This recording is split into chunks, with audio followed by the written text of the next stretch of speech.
Assalamualaikum warahmatullahi wabarakatuh. Salam sejahtera bagi kita semua. Shalom, Om Swastiastu, Namo Buddhaya, salam kebajikan, Rahayu. Pernahkah kamu berpikir bahwa mungkin selama ini kita terlalu jauh mencari Tuhan? Kita mencarinya di langit, di tempat yang jauh, di ruang yang tak terjangkau oleh pikiran kita sendiri. Padahal, setiap detik kita hidup, bergerak, dan bernapas di dalam sesuatu yang jauh lebih misterius dari yang kita bayangkan. Beberapa waktu lalu, sebuah pemahaman muncul dalam kesadaran saya.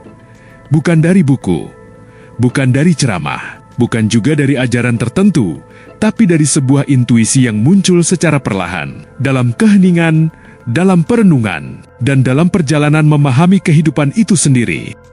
Namun, sebelum saya melanjutkan, saya ingin menegaskan sesuatu terlebih dahulu. Pemahaman ini bukanlah kebenaran mutlak, ini bukan doktrin, ini bukan ajaran baru, dan ini bukan sesuatu yang harus kamu percayai. Ini hanyalah sudut pandang, sebuah refleksi yang mungkin bisa kita renungkan bersama. Karena dalam perjalanan spiritual, seringkali yang paling penting bukanlah siapa yang benar, tetapi bagaimana kita membuka ruang kesadaran untuk melihat sesuatu dari sudut yang lebih luas. Dan dari intuisi itu, muncul sebuah kalimat yang terasa sangat sederhana, namun sekaligus sangat dalam, bahwa mungkin Allah itu namanya, Tuhan itu nyawanya, alam itu tempatnya, semesta itu badannya, energi itu kekuatannya. Ketika kalimat ini muncul, saya sendiri terdiam. Karena di dalamnya terdapat sebuah pemahaman yang cukup kontroversial dan mungkin juga akan mengundang banyak pertanyaan. Apakah ini berarti Tuhan adalah alam? Apakah ini berarti Allah menyatu dengan semesta? Atau justru ini hanya cara lain untuk memahami keberadaan Tuhan yang selama ini terlalu kita batasi oleh pikiran kita sendiri? Saya tidak tahu. Namun yang jelas, ketika kita mulai melihat kehidupan dari sudut ini, seakan ada sesuatu yang berubah. Tuhan tidak lagi terasa jauh.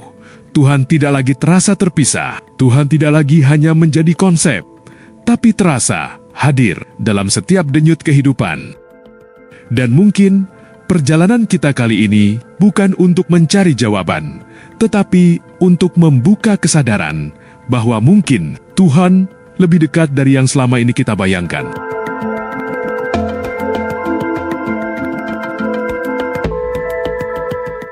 Bagian 2, Allah itu namanya.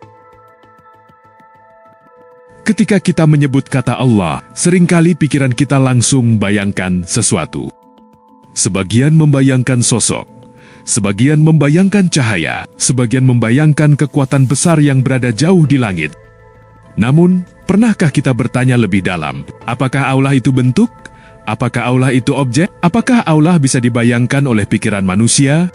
Namun, dalam banyak pemahaman spiritual, Allah justru disebut sebagai yang tidak terbatas, yang tidak bisa dibayangkan, yang tidak bisa dibentuk, yang tidak bisa disamakan dengan apapun.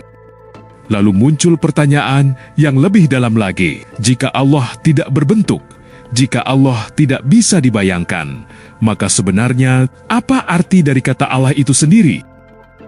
Mungkin kata Allah hanyalah sebuah nama, dan seperti kita tahu, nama hanyalah penunjuk. Nama bukanlah hakikatnya. Nama hanyalah cara kita menunjuk sesuatu yang sebenarnya jauh lebih besar dari kata itu sendiri. Seperti ketika kita menyebut angin, kita tidak pernah melihat angin, namun kita merasakan hembusannya. Kita melihat daun bergerak, kita merasakan udara menyentuh kulit, dan kita tahu angin itu ada. Namun, angin itu sendiri tidak pernah terlihat bentuknya. Begitu pula mungkin ketika kita menyebut Allah. Allah bukan sosok, Allah bukan bentuk, Allah bukan sesuatu yang bisa dibayangkan oleh pikiran manusia. Allah mungkin adalah keberadaan itu sendiri. Keberadaan yang membuat segala sesuatu ada, keberadaan yang membuat kehidupan berjalan, keberadaan yang tidak bisa dibatasi oleh ruang dan waktu. Karena jika Allah adalah yang Maha Ada, maka Allah tidak bisa berada hanya di satu tempat. Jika Allah adalah yang Maha Luas, maka Allah tidak bisa dibatasi oleh bentuk. Dan jika Allah adalah sumber dari segala sesuatu, maka mungkin Allah bukan sesuatu yang jauh, tapi justru keberadaan yang selalu ada di balik seluruh kehidupan, yang tidak terlihat tapi selalu terasa.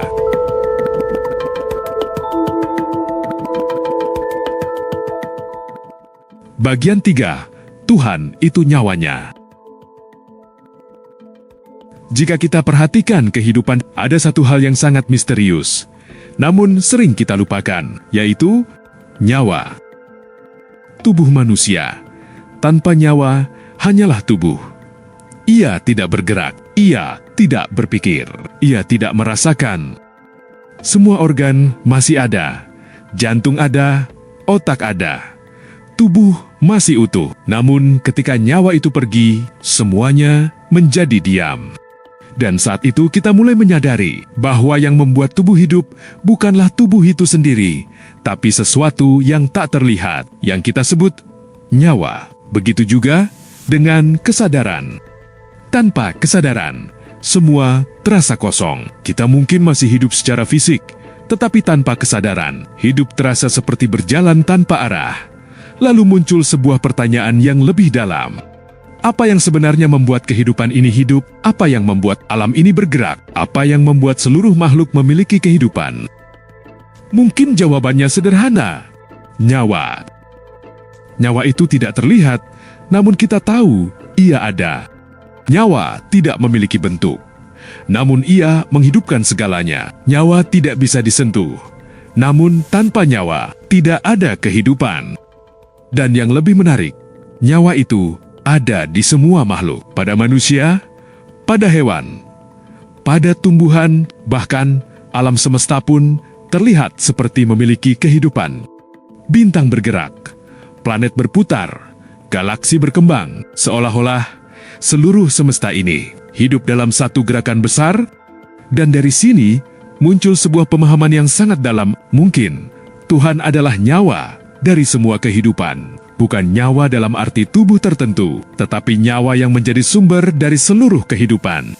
Nyawa yang tidak terlihat, namun menghidupkan segalanya. Nyawa yang tidak berbentuk, namun hadir di setiap makhluk. Dan jika Tuhan adalah nyawa, maka mungkin Tuhan tidak jauh, Tuhan tidak terpisah, tapi hadir di setiap kehidupan, di setiap kesadaran, dan di setiap detak keberadaan. Bagian 4. Alam semesta itu tempatnya. Salah satu pertanyaan yang sering muncul dalam pencarian spiritual adalah, di mana Allah?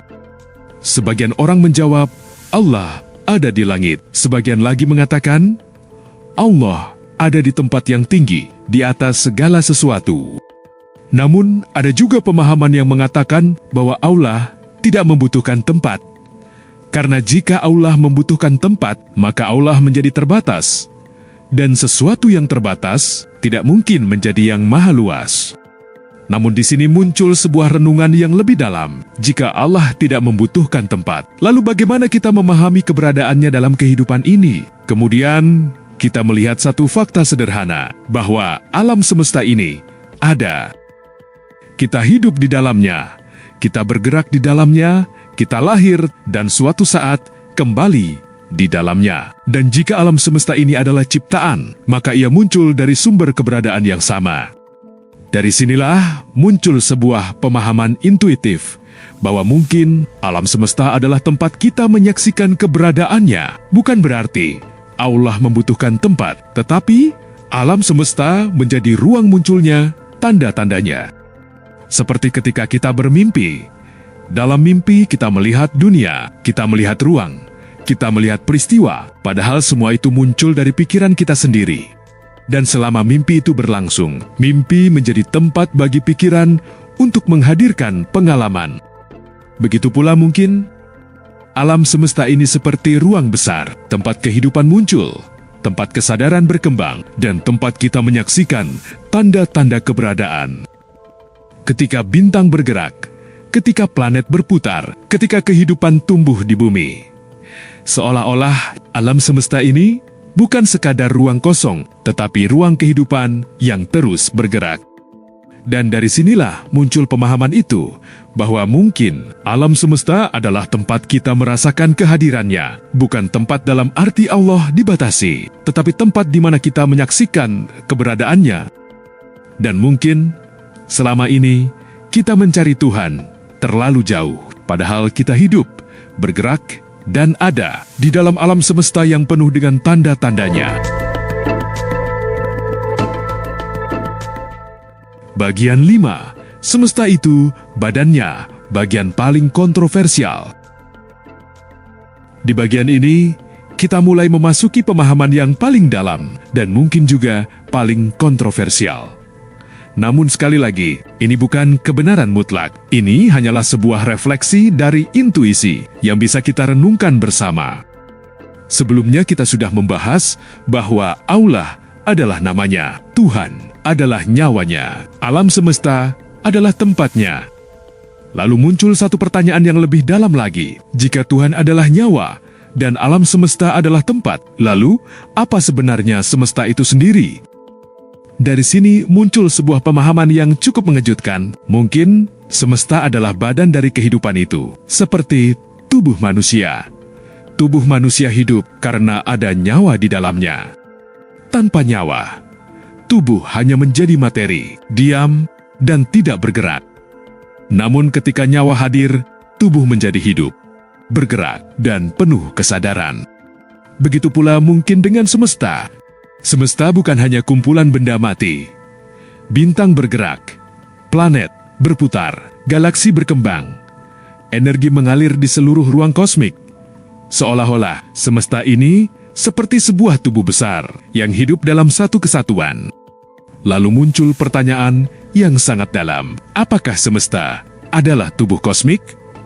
Tubuh besar yang hidup karena satu nyawa yang menggerakkan semuanya.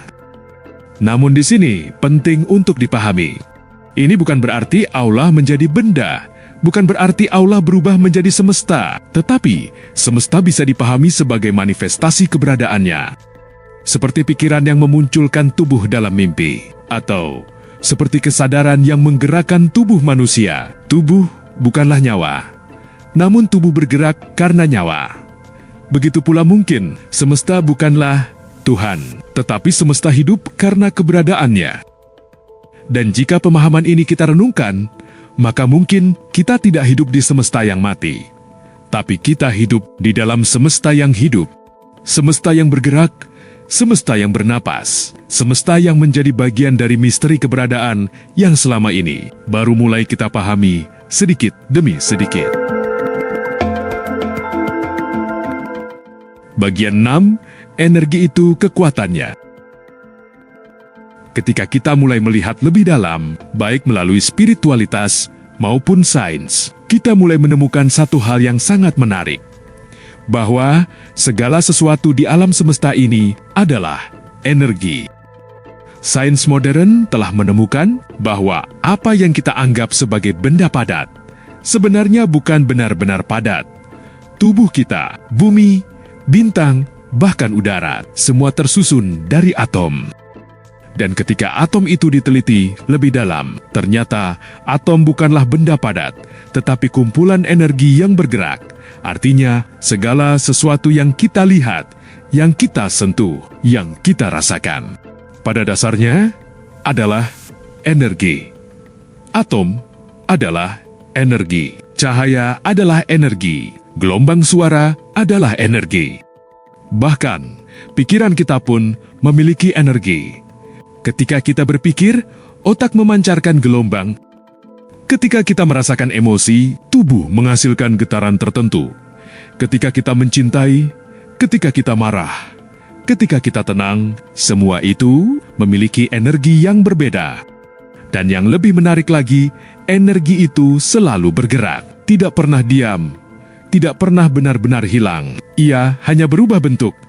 Ini sejalan dengan hukum sains bahwa energi tidak bisa diciptakan dan tidak bisa dimusnahkan. Energi hanya berubah bentuk.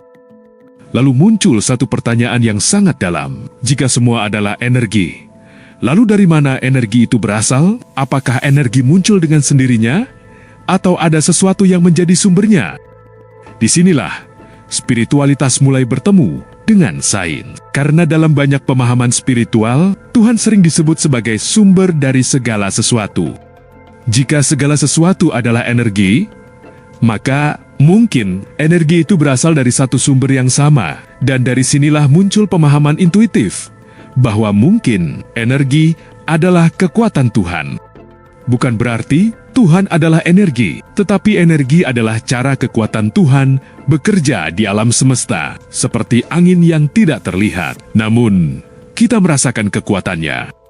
Seperti listrik yang tidak terlihat, namun kita melihat dampaknya, begitu pula mungkin kekuatan Tuhan bekerja melalui energi yang menggerakkan seluruh semesta, energi yang menggerakkan bintang, energi yang menghidupkan kehidupan, energi yang mengalir dalam tubuh manusia. Dan jika kita renungkan lebih dalam lagi, maka mungkin kita tidak hanya hidup di semesta energi, tapi kita juga adalah bagian dari energi itu sendiri. Energi yang hidup, energi yang sadar, energi yang terus bergerak. Dan mungkin seluruh semesta ini adalah tarian energi yang bergerak dalam satu kekuatan besar yang selama ini kita sebut sebagai Tuhan.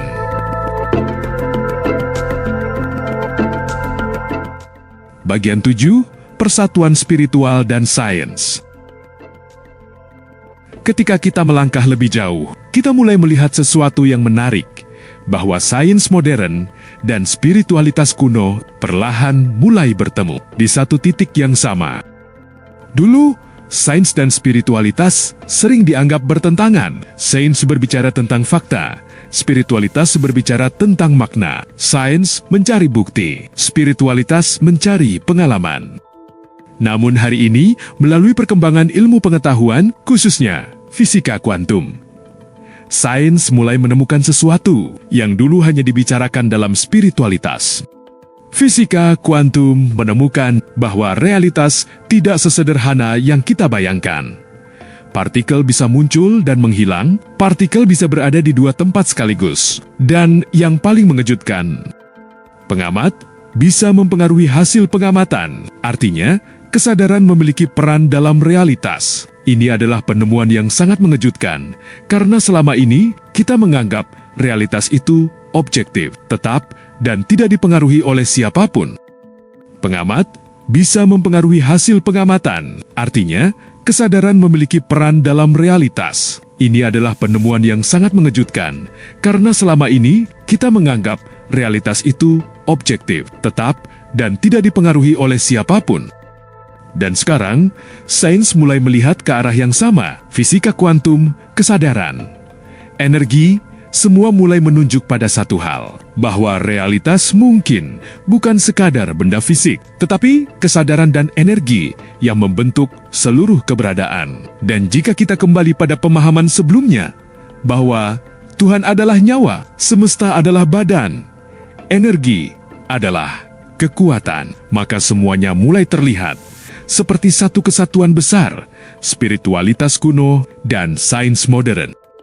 Seolah-olah berjalan dari arah yang berbeda, namun menuju tujuan yang sama, bahwa di balik seluruh realitas ada sesuatu yang lebih dalam, sesuatu yang tidak terlihat, namun menggerakkan segalanya, sesuatu yang mungkin selama ini kita sebut sebagai kesadaran semesta.